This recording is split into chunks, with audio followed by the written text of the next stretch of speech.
WhatsApp guys, this is me Lovejit Arora. स्वागत है आप सभी बच्चों का आज के इस क्लास के अंदर। तो चलिए कहानी यहाँ से शुरू करते हैं, जहाँ पर हमें पता चलता है थंबनेल पर लिखा है read versus read line versus read lines. तो क्या अंतर है इनके बीच में? तो चलिए जल्दी जल्दी वाली क्लास में जल्दी जल्दी जानते हैं डिफरेंस कि भाई इन तीनों में क्या अंतर है। सबसे पहले तो चलिए गर्दन पकड़ते हैं रीड की, बट उससे भी पहले एक बार बता दूं कि जब भी आपको आपकी फाइल के अंदर का डेटा रीड करना है तब हम इनमें से कोई भी फंक्शन है जो यूज करते हैं, बट हर फंक्शन जरूरत के हिसाब से चेंज हो जाएगा। तो सबसे पहले हमने किसकी गर्दन पकड़ी? रीड फंक्शन की। तो चलिए थ्योरेटिकल पोर्शन पढ़ते हैं। किताबी भाषा कहती है the read method is used to read the entire content of the file at once. तो मैं एक तो यहाँ पर इसको राउंड करूंगी और एक यहाँ पर एंटायर कंटेंट पर।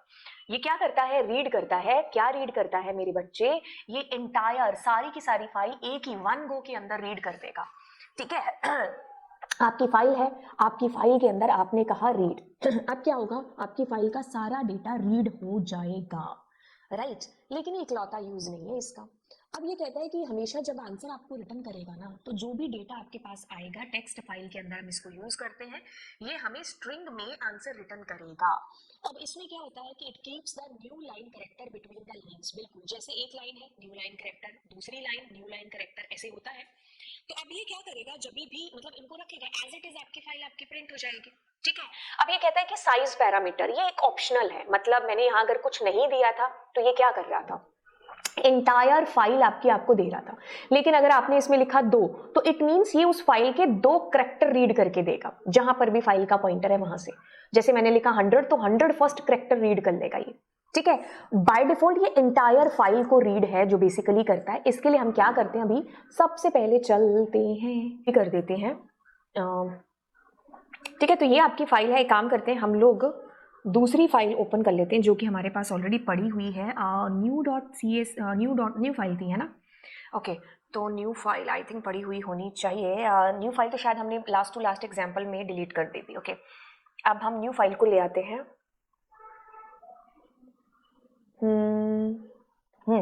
This is your new file. एक काम करती है, ये जो कंटेंट है ना इसको कॉपी कर देते हैं इसके अंदर। ठीक है। तो अब मैंने क्या किया? मैंने इस फाइल का डेटा है जो इसके अंदर डाल दिया, बट हमारा जो मकसद है वो रीड को जानने का है। ध्यान से देखिए, अगर आपने रीड में कुछ नहीं दिया और मैं इसको एग्जीक्यूट करूंगी तो ये इस फाइल का सारा एंटायर कंटेंट रीड कर देगा। सुपर। अब मैं क्या करती हूँ, इसमें क्या डालती हूँ? मैंने कहा 2। तो जैसे आपकी फाइल ओपन होगी, फाइल पॉइंटर होगा बिगनिंग में, तो बिगनिंग के 2 कैरेक्टर यानी कि ए और स्पेस आपके पास में एज ए आउटपुट आ जाएगा। अब मैंने लिखा 3, तो पहले 3 कैरेक्टर, क्योंकि फाइल पॉइंटर 0 पर है तो पहले 3 कैरेक्टर। अब बच्चा पूछता है कि स्पेस 1 2 3 कॉमा, यस, क्योंकि सारा data as a string treat हो रहा है आपके पास। इसका जो रिटर्न टाइप आएगा दैट इज व्हाट स्ट्रिंग। अब मैंने लिखा इसमें मान लीजिए 8, तो आपके पास 8 कैरेक्टर रीड होकर के आ गए। अब किसी ने लिखा मान लो 800 कैरेक्टर है नहीं, तो क्या होगा? जितने कैरेक्टर हैं उतने कैरेक्टर रीड होकर के आ जाएंगे।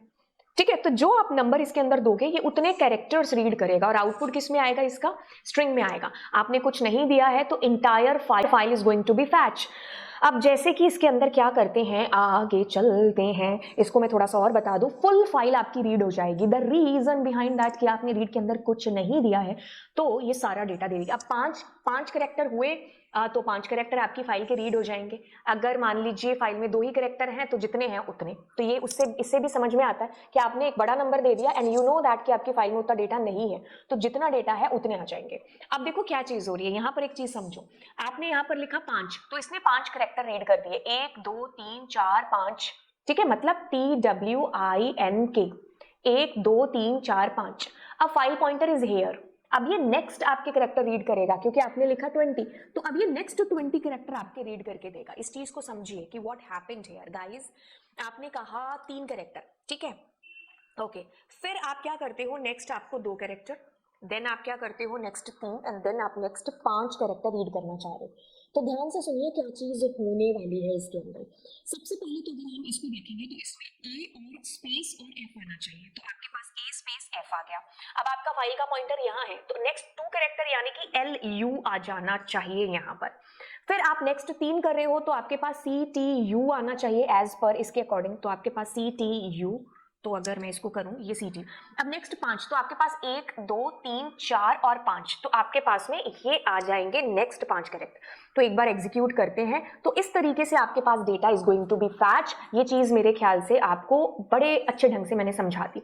अब ये नेक्स्ट 20 कैरेक्टर रीड करेगा, पहले 5 हुए फिर नेक्स्ट 20 हुए, ठीक है। अब अगला चलते हैं और बात करते हैं किसकी, रीड लाइन की। इसमें भी आपका जो आउटपुट है वो स्ट्रिंग में ही आएगा, लेकिन ये क्या करता है, लाइन बाय लाइन, मतलब एक एक लाइन आपकी फाइल की फैच करके देगा आपको इसको लूप के अंदर यूज करना पड़ेगा जब आप इंटायर फाइल है जो चाहते हो, अदरवाइज ये एक लाइन दे देगा, दोबारा यूज करोगे दूसरी लाइन, इस तरीके से ये आपको जो है फैच करके देने वाला है। अब इसमें स्ट्रिंग में आउटपुट है जो आपका आएगा, ठीक है। जहां पर भी न्यू लाइन कैरेक्टर है ना, ये उसके लिए नई लाइन है। इसको कैसे पता चलेगा ना कि ये नई लाइन है, जहां न्यू लाइन आ गया वो वहां तक न्यू लाइन है जो मान लेगा। Use when you want to process the file line by line, this method is called multiple times to read successive lines from the file. तो आपको लूप वूप का सहारा लेकर के फैच करना होगा डेटा अगर आप लाइन्स करना चाहते हैं, ठीक है। अब जैसे मैंने क्या किया, लाइन यहां पर लिखा, तो लाइन से क्या हो जाएगा, पहली लाइन आपके पास में आ गई, ठीक है। अब जैसे मैंने इसको दोबारा एग्जीक्यूट किया, लिसन टू मी केयरफुली, अब दूसरी लाइन आपके पास आ जाएगी। अब जैसे मैंने तीसरी बार किया तो तीसरी line is going to be execute. अब ये जो बीच में स्पेस आ रहा है that is because of new line की वजह से। आप ये नहीं चाहते हो कि आपके पास स्पेस आए, तो आपको पता है आप एंड का यूज है जो कर रहे होते हैं, ठीक है। तो आपके पास में इस तरीके से अब ये जो न्यू लाइन है वो नहीं आएगी। बाय द वे आपको ये जानना है कि लाइन बाय लाइन आपका डेटा आपको फैच करके देता है। हम इसका यूज यहाँ पर भी कर सकते हैं, जैसे मैंने फॉर लूप का यूज किया, ठीक है। तो मैंने कहा फॉर आई इन, अब हमें पता नहीं है कि हमारी फाइल के अंदर कितना डेटा है, ठीक है। तो मैं एक काम करूंगी कि मैं यहाँ पर एक बार इंफिनिटी लूप चला लेती हूँ। तो मैंने कहा व्हाइल ट्रू, अब मेरे पास में क्या हो, डेटा के अंदर क्या आ जाए, फाइल के अंदर फाइल डॉट, और ये रीड लाइन मैंने कर लिया। अब मैंने कहा कि इफ जो डेटा है वो नॉट इन एम्प्टी है, मतलब खाली नहीं है, तो क्या हो जाए, मतलब जैसे इसके अंदर आपके पास आएगा तो आप इसको क्या कर दोगे, प्रिंट कर दोगे, ठीक है, ओके। और अगर मान लीजिए खाली होता है, आप कोई भी कंडीशन ऐसे लगा सकते हो, तो खाली मतलब आप ब्रेक करके लूप से बाहर आ जाओगे। एक काम करते हैं, इसको एग्जीक्यूट करते हैं। अब देखो कैसे एग्जीक्यूट हुआ, पहले तो देखो सारी लाइनें प्रिंट हो गई, सुपर कूल। अब देखो इसके अंदर काम हुआ तो हुआ कैसे हुआ होगा, ठीक है। इसके लिए एक बार ऊपर करते हैं, या अब देखो क्या चीज है, मैंने यहाँ पर इंफिनिटी लूप चलाया क्योंकि मुझे पता नहीं कि मेरे लूप को बंद कहाँ करना है, बट मुझे इतना पता है कि जब सारी लाइनें खत्म हो जाएंगी ना तब मैं अपने लूप को बंद करूंगी, बट मुझे पता ही नहीं कि फाइल में कितनी लाइन्स है। अब मैंने क्या किया, इंफिनिटी लूप चलाने के बाद में ये चला दिया। इसका मतलब है कि फाइल में जो लाइन लिखी है ना, पहली लाइन, वो रीड होकर के इस डेटा के अंदर चली जाएगी। अब मैंने कहा कि अगर डेटा आपका खाली नहीं है तो उसको प्रिंट कर दो, तो उसने कर दिया। फिर दूसरी लाइन आएगी, फिर तीसरी लाइन आएगी। जैसे ही हम एंड ऑफ दी फाइल पहुंचेंगे तो इस डेटा के अंदर क्या आएगा, कुछ भी नहीं। तो कुछ भी नहीं आएगा तो तब आपका एल्स चलेगा और ब्रेक करके आप लूप से बाहर आ जाओगे, क्योंकि इंफिनिटी लूप के लिए आपको ब्रेक लगाना होता है। या तो आप यहाँ पर स्पेसिफाई कर दो कि इतनी बार चले, और या अगर आप स्पेसिफाई नहीं कर रहे हो तो आपको फिर ऐसे प्रोग्रामिंग के थ्रू इसको ब्रेक करना है जो पड़ेगा, ठीक है। तो ये चीज आपने देखी कि what is the use of read line. Read line एक एक लाइन आपकी रीड करता है। अब इसमें और चीजें देख लीजिए, जैसे मैंने कहा प्रिंट फाइल डॉट रीड। कई बार बच्चा ये भी पूछ लेता है कि मैम मैं इसमें 2 दूंगा तो क्या आएगा, तो ये भी 2 कैरेक्टर आपको रीड करके देगा। अब आप कहोगे then what is the difference between read and read line. जैसे मैंने यहाँ 4 लिखा तो ये शुरू के 4 कैरेक्टर रीड कर दी, यही चीज रीड में हो जाती। लेकिन इसमें ये चीज होगी, जैसे मैंने 400 लिखा तो ये करता तो सिर्फ एक ही लाइन के कैरेक्टर को रीड है। ऐसा नहीं है कि आपके आगे फाइल के अंदर की लाइनें रीड कर देगा, नो। इसकी जो लिमिट है वो वहीं तक है जहां तक एक लाइन है, मतलब जैसे न्यू लाइन से हिट करेगा खत्म हो जाएगा, मतलब एक ही लाइन का डेटा फैच करेगा, ठीक है। तो अब चलते हैं यहाँ पर और इसके यूजेस और देखते हैं। जैसे मैंने आपको ये बता दिया कि एक ही लाइन आपकी रीड होगी। जैसे आपने कहा एक पहले ये वाली लाइन आपकी रीड हुई, प्रिंट करा ली, फिर दूसरी लाइन आपकी रीड होगी। तो जितनी बार आप प्रिंट करते जाओगे लाइन बाय लाइन, उतनी बार आपका डेटा प्रिंट होता जाएगा। तो बजाय बार बार लिखने के हम लूप का सहारा ले सकते हैं, ठीक है। तो ये जो बीच का स्पेस था उसको रिमूव करने के लिए हमने क्या किया, हमने यहाँ पर एंड का यूज है जो कर लिया, ठीक है। अब देखो जैसे मैंने 5 किया तो ये शुरू के 5 कैरेक्टर रीड कर गया, लेकिन जैसे ही मैंने कोई ऐसा नंबर दे दिया, क्योंकि मुझे पता है 5000 कैरेक्टर्स है ही नहीं मेरी फाइल में, तो ये क्या करेगा, उसी एक लाइन का, मतलब एक ही लाइन का पोर्शन है जो आपको प्रिंट करेगा, एंटायर आपकी एक पूरी की पूरी लाइन। इसका ये मतलब नहीं है कि आगे वाला प्रिंट करा दे, वो रीड में होता था, इसमें नहीं होता। रीड में और इसमें सिमिलैरिटी ये है कि दोनों स्ट्रिंग में आपको आंसर रिटर्न करते हैं, इसका भी आंसर स्ट्रिंग में ही रिटर्न होता है। अगले कंटेंट की तरफ चलते हैं जो कि हमारा है रीड लाइंस फंक्शंस की तरफ। कहता है रीड लाइंस फंक्शन क्या काम करता है। पहली चीज तो ये जो आपको आंसर रिटर्न करने वाला है वो लिस्ट के अंदर है जो बेसिकली करने वाला है, ये चीज आपको ध्यान रखनी है। बहुत सारे प्रोग्राम्स होंगे जो रीड लाइन और रीड लाइंस से हम निपटा सकते हैं, तो अगर आपको रीड लाइन से ना समझ में आए तो वो आप रीड लाइन से कर लो। इसलिए आपका लिस्ट का कंटेंट है ना, जो आपका कंसेप्ट है वो आपका 100% क्लियर है जो होना चाहिए। लिस्ट आपको इसको सीखने के लिए बहुत ढंग से आ गई तो ये कुछ भी नहीं है, मतलब एक तरीके से लिस्ट ही पढ़ रहे हो अब आप यहां पर। तो जैसे ही आपने रीड लाइंस मतलब स लगा दिया ना, जैसे मम्मी हमारी बचपन में प्लूरल सिखाती थी, मैम भी है ना, तो मैम कहती थी एस लगा देंगे तो वो एक से ज्यादा हो जाएगा, ऑब्वियसली एक से ज्यादा, यानी कि एंटायर फाइल आपकी एक लिस्ट के तौर पर ये जो है रीड कर लेगा सारी की सारी लाइनें आपकी फाइल की। तो आउटपुट स्ट्रिंग में नहीं आएगा, आउटपुट आपका आएगा लिस्ट में। हालांकि जो डेटा फैच होगा वो तो स्ट्रिंग में होगा, लेकिन ये रीड लाइंस है जो आपको, ये आपको लिस्ट में आंसर रिटर्न करेगा। Read the entire file and return each line as an element in the list. इस चीज को मैं अंडरलाइन कर दूं आपके लिए, बच्चे क्या करता है ये आपकी फाइल के अंदर की हर एक लाइन को आपकी लिस्ट का कंटेंट बना देगा। कैसे बताते हैं, ध्यान से सुनिए। Return a list where each element is a string representing a line. हर एक जो आपकी फाइल की लाइन है ना वो क्या कर रही है, एक एक मतलब एलिमेंट बना रही है आपकी लिस्ट का, ठीक है। तो a list where each element in a string representing a line, ये एक लाइन है, फिर अगर दूसरी लाइन है तो वो कॉमा से, तीसरी है तो इस तरीके से आएगी। Including the new line character, new line character भी इसमें आएगा। Use when you need to read all lines at once, एक ही झटके में मुझे सारी की सारी लाइंस चाहिए तब हम इसका यूज कर रहे होते हैं। And work with them in a list, new line character, each line in the list ends with the new line character. अब इसको मैं प्रैक्टिकली आपको बता दूं कि क्या चीज हो रही है। देखिए रीड लाइंस आपने यहां पर किया, ठीक है। अब मैं इसको बताऊंगी क्या कर रहा है, ध्यान से सुनिए। If this is your file का डेटा, देखो देखो देखो, ये पहली जो लाइन है वो पहला कंटेंट आपकी लिस्ट का आ गया। यहां पर ध्यान दीजिए क्या चीज हुई यहां पर, ये आपकी 0th नंबर लाइन है, देखो 0th नंबर। फिर आपके पास में अगली लाइन है दैट इज 1 नंबर इंडेक्स, फिर ये आपकी 2 नंबर इंडेक्स। देखो ये आपकी लिस्ट ही है जो एक तरीके से आप यहां पर करोगे काम लिस्ट के साथ में। समझ में आई चीज। अब अगर आप ऐसा चाहते हो कि इसको मैं करूं कि मैं इसका भी 0 नंबर देखूं, देखो मैं क्या करूं इसका 0, तो मतलब हम ये फ्लक्चुएटिंग चार्म इसको हम लोग यहां पर है जो प्रिंट कर रहे होंगे।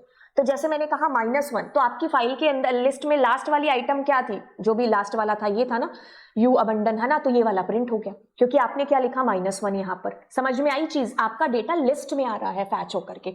तो वो सारे प्रोग्राम जिसमें हमें कहता है कि भाई जो लाइन ए से स्टार्ट हो रही है, एम से स्टार्ट हो रही है, उन प्रोग्राम्स को हम लोग करते हैं रीड लाइंस के थ्रू। इसका जो डेटा टाइप है दैट इज व्हाट, लिस्ट। और आपकी जो फाइल है उसके अंदर जितनी भी लाइंस है वो आपकी लिस्ट का एक एक कंटेंट बनती जाएंगी, ठीक है। जो इसने बार बार आपको ये चीज दर्शा के बोला है कि जैसे ये पहली लाइन है तो ये आ गई यहाँ पर, फिर ये दूसरी लाइन आ गई यहाँ पर, फिर ये तीसरी लाइन आ गई यहाँ पर, फिर ये चौथी लाइन आ गई, फिर ये अगली लाइन, ऐसे करके आपकी लाइन एकदम लिस्ट के बतौर आपको आंसर में मिल जाएंगी, ठीक है। तो जब लाइंस वाले प्रोग्राम्स करने हैं तब हम इसका बेसिकली यूज है जो कर रहे होते हैं।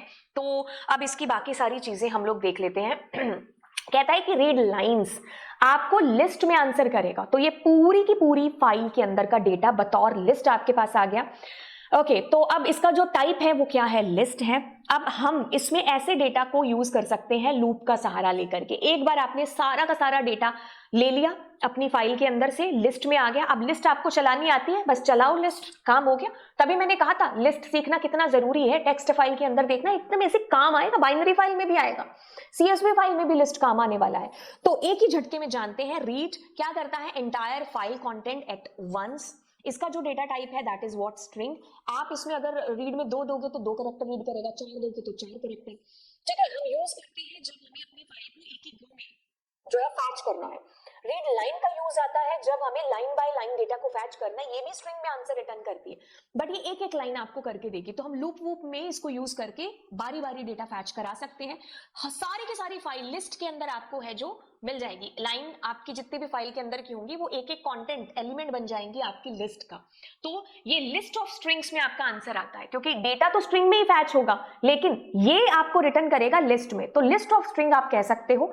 अब ये कहता है कि use when you want all the lines as a list for further processing. उसके बाद आप कुछ भी कर लो, बस एक बार आपने सारी की सारी फाइल को एज ए लिस्ट ले लिया, अब लिस्ट के जितने कंसेप्ट हैं वो इस पर अप्लाई होंगे। ठीक है, तो ये थी हमारी क्लास जिसमें हमने जाना रीड लाइंस के बीच में अंतर, कैसा लगा ये अंतर नीचे मुझे कमेंट सेक्शन में बताइएगा। मिलते हैं आपसे अगली क्लास में।